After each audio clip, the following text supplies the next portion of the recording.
Salut les amis, comment ça va? Salut tout le monde. Je suis toujours avec Ben pour découvrir aujourd'hui le parc emblématique de la Belgique, Walibi Belgium. Une seule destination, fun. Je suis FabDS et je teste les choses fun à faire autour du monde. Abonne-toi et active la petite cloche pour rejoindre l'aventure. Tu me disais qu'ici, en fait, Walibi Belgium, c'était le tout premier parc Walibi, c'est bien ça? Oui, c'est ça. Donc en fait, ici, c'était vraiment le premier parc. Ensuite, il y a eu Walibi Rhône-Alpes, il y a eu Walibi aux Pays-Bas, mais vraiment, celui de base, c'est celui où on est aujourd'hui. Donc c'est vraiment celui qui a créé tous les autres parcs Walibi, quoi. En fait, le parc Walibi Rhône-Alpes, le parc de mon enfance, Oui. en fait, il s'appelait Avenirland quand j'étais petit. Et en fait, s'il a changé, c'est qu'il a été racheté par Walibi. Et puis, je me souviens plus quelle était la mascotte à Avenirland. Je sais pas si c'était déjà cette sorte de kangourou. Bonjour Walibi, est-ce que je peux avoir une photo avec toi? Cool. Faudrait que je pioche dans mes souvenirs, quoi. C'est le parc le plus populaire de Belgique. Oui, oui, là on est vraiment dans le plus grand parc de la Belgique. Okay. On va dire qu'on a trois grands parcs. Il y a Plopsaland, Bob Island, mais surtout celui-ci, c'est Walibi Belgium. Et il y a full d'attractions, vous allez voir. C'est un parc d'attractions façon un peu genre Six Flags, que des roller coasters intenses, c'est bien ça? Oui, ici il y a vraiment beaucoup de roller coasters assez intenses et pas mal d'activités, tu vas voir. Enfin, hier on était à Plopsaland, on a testé The Ride to Happiness. Qui était pour moi le roller coaster, le ride le plus intense que j'avais fait jusqu'à présent. Mais tu m'as dit qu'apparemment Conda ça va encore plus loin. Alors j'ai pas encore testé, mais je pense réellement, vu ce qu'on en parle, de ce qu'on dit, etc., Conda risque quand même de passer légèrement dessus. C'est quand même Ride to Happiness, c'est ça. C'est pas mal. Ça tourne sur soi-même, c'est quand même sacrément extrême, quoi. Ici c'est d'autres sensations, c'est vraiment des sensations de chute, mais avec des vrilles, des loopings, et l'attraction monte très haut, et c'est la plus rapide du Benelux et la plus haute du Benelux. Bah ça promet, on va découvrir ça ensemble. Ici c'est la zone qui est utilisée pour Halloween, c'est un peu une zone horrifique, avec un roller coaster sur le thème du loup-garou et des vampires. Bon Benoît, c'était comment ce vampire? C'est toujours aussi bien, c'est intense, double prix, descente incroyable, non, c'est valeur sûre. C'était un bon démarrage d'attraction intense ici à Walibi Belgium. Et maintenant, les sensations continuent. Vraiment tout ce que tu vois autour ici est transformé en période d'Halloween. Il y a des mazes, il y a vraiment des maisons hantées, des zombies qui marchent, etc. Mais bon, voilà, aujourd'hui... C'est assez impressionnant, regardez. Le grand roller coaster en bois ici. C'est lequel celui-là, Benoît? Donc ça, c'est le loup-garou. Ok. C'est comment Halloween à Walibi Belgium?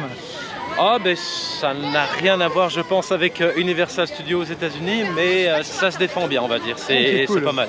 Bon, c'est un truc qui me reste à tester, Halloween ici à Walibi Belgium. Mais on va commencer par découvrir les attractions. Pour moi c'est un parc inédit que j'ai jamais visité. Toi tu connais bien le parc déjà Benoît?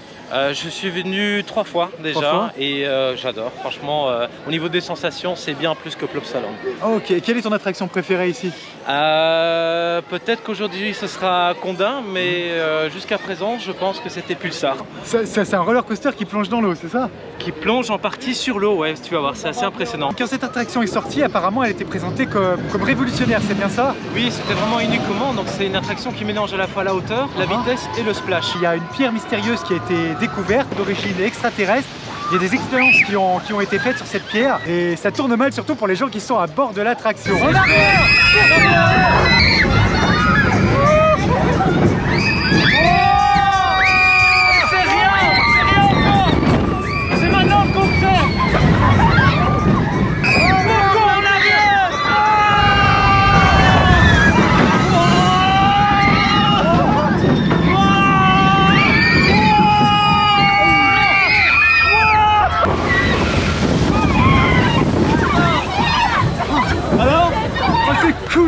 C'est intense, oui, c'est court mais c'est bon. Je viens tout juste de trouver mon magasin, le Fab Store, mais Ben m'a dit qu'ici on pouvait également trouver le Funland, un land fun, et c'est donc un land qu'il faut absolument que je visite et que je découvre. Ah oui, pour toi ça doit être une destination obligatoire. Ouais, mais qu'est-ce qu'on y trouve dans ce Fun World? À part Fab DS de Destination Fun et Ben. Ben, on trouve le Psyché Underground, qui est l'attraction donc avec un looping, etc. Il y a les bûches, comment on l'appelle en Belgique, donc la rivière canadienne. Ça tu vois, c'est l'attraction emblématique de mon enfance. à Walibi Rhône-Alpes, anciennement Avenirland, parce que quand j'étais petit, les roller coasters, ça me faisait juste extrêmement peur. Et pour moi, le truc le plus extrême, c'était vraiment la rivière canadienne. C'était waouh, j'ai fait ça, c'est un truc de déglinguer. Bon, maintenant, j'ai passé à un autre niveau. Et ouais, donc voilà, ça tombe bien qu'elle soit justement dans le Fun World. Plus je fais des roller coasters, plus ça me fait péter des neurones. On est dans une usine où il s'est passé des expériences bizarres et on va encore en subir les conséquences. Waouh! On passe en hyperespace comme dans Star Wars ou quoi? Oh! On part en arrière!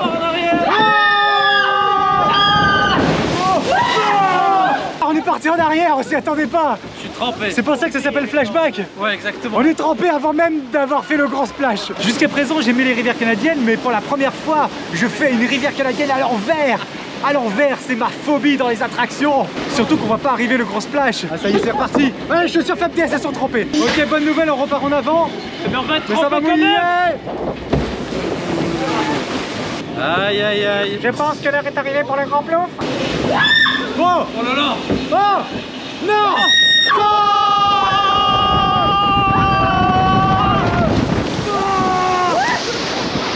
En plus l'eau était marron et je l'ai toute bu.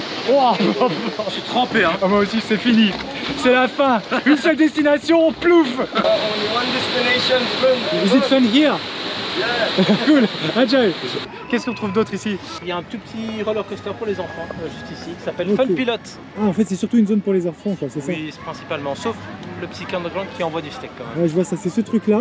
Ça monte là-haut, c'est un roller coaster pas top pour les claustrophobes que je suis un petit peu. Donc ça monte là-haut, clac, ça va là-bas, ça accélère, ça rentre dans un bâtiment qui est caché derrière les arbres où il y a un looping, ça remonte de l'autre côté. Et après ça fait exactement la même chose en sens inverse, donc un bon looping à sens inverse. C'est ça, et puis tu as de la musique de Quentin Mosiman d'ailleurs à l'intérieur. On est maintenant dans la zone western, il y a plein de trucs façon cow-boy, il y a un petit train de là-bas, il y a une attraction façon train de la mine exactement comme à Disney. Oui, c'est ça, vraiment le même principe que Big Thunder Mountain à Disney.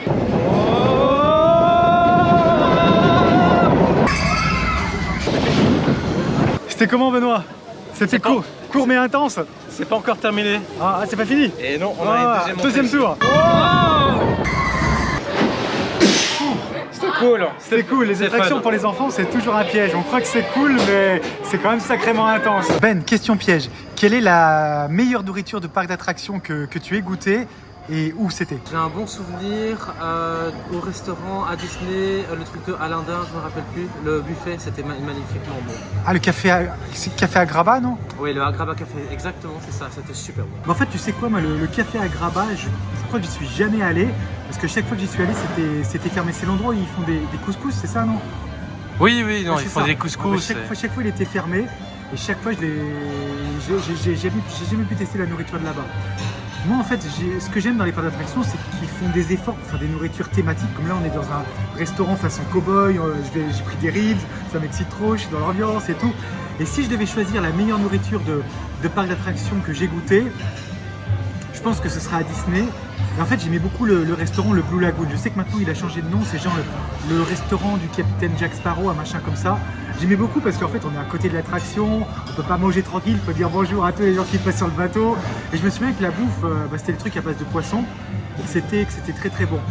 Je me souviens aussi avoir mangé au restaurant Invention, qui est un buffet à volonté au restaurant Disneyland, où on mangeait des pinces de crabe et tout. Là-bas, c'était vraiment l'orgie, c'était juste fabuleux.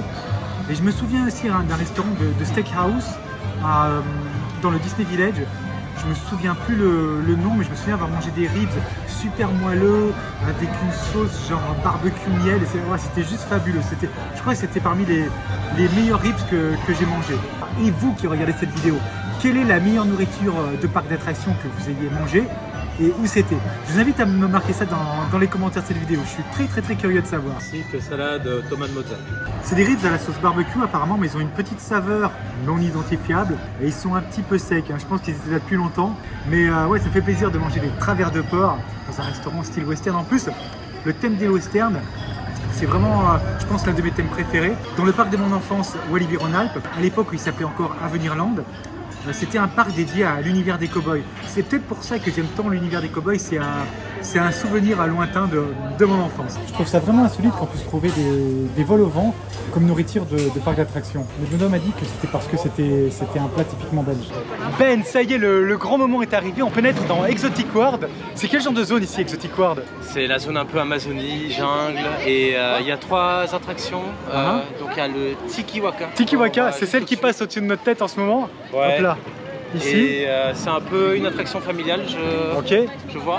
Et alors l'attraction phare de toute façon c'est Conda. C'est l'apothéose de cette visite à Walibi Belgium. Et il y a une certaine appréhension quand même. Hein. Non vraiment, parce que je pensais vraiment hier à Plopsaland avoir fait l'attraction la plus intense de ma vie, The Ride to Happiness. Mais Christophe m'a dit que Conda c'est encore plus intense, ça va encore plus loin. Ouais. Donc dans cette quête de toujours faire des roller coasters toujours plus intenses, je pensais que j'avais carrément atteint une limite, mais apparemment c'est une quête sans limite. J'espère qu'une seule chose, c'est que je vais survivre. J'étais persuadé que c'était un serpent et que le Conda, le roller coaster, imitait le mouvement d'un serpent. Parce que j'étais persuadé que Conda c'était pour Anaconda. Mais apparemment non, c'est un animal imaginaire. On va le rencontrer lorsqu'on sera dans le ride. On vient tout juste de sortir de Conda et on peut dire que ça décoiffe. Ben, pour toi, quel est le verdict? Je pense que oui, c'est vraiment l'attraction la plus intense que j'ai eue jusqu'à présent, et les montées sont impressionnantes, on est en hauteur, on voit vraiment la globalité de l'attraction et les chutes sont vraiment stratosphériques. J'ai l'impression que mon estomac remonte jusqu'au niveau de ma tête, et il y a eu des moments où vraiment tu décollais du siège. Oui, je pense que réellement c'est l'attraction la plus intense que j'ai eue. En plus, c'est pas le genre d'attraction qui s'arrête comme ça. Il y a encore des petites frayeurs à la fin jusqu'à l'arrivée, et c'est vraiment cool. Mais même si ce roller coaster est vraiment intense, c'est le tout premier roller coaster qui me fout pas la gerbe. Je suis pas brassé, après il était bien fluide même s'il était intense. Et pour moi c'est une première. J'avoue qu'il était assez terrifiant et assez extrême, hein. Je dis pas le contraire. Mais pour moi, le roller coaster le plus intense que j'ai fait à date, ça reste The Ride to Happiness qu'on a fait hier à Plopsaland.